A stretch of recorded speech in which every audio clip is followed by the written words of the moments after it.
এই টাইমে কিন্তু অনেক স্ট্রবেরি গাছের ফুল আসবে, ফল আসবে। তো দেখতে পাচ্ছ যে আমার প্রত্যেকটা স্ট্রবেরি গাছে কিন্তু ফুল, ফল চলে এসছে।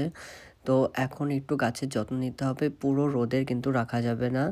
কারণ রোদে থাকলে কিন্তু গাছগুলো একদম পাতাগুলো শুকিয়ে মরে যাবে। সে যতই মাটি ভিজা থাকুক না কেন।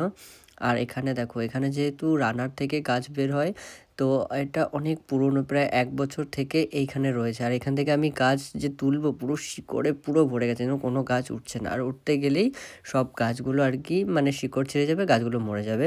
তো এখানেই রয়েছে আপাতত। আর দেখতে পাচ্ছ কত ফুল আসছে এইটুকু মানে জায়গাতে, অত স্ট্রবেরি গাছে ফুল ফল আসছে। তো আমি খাবারও সেরকম ঠিক করে দিতে পারিনি। গোবর সার, ইপসাম সল্ট আর একটু হলুদ মানে লাল পটাশ দিয়েছি।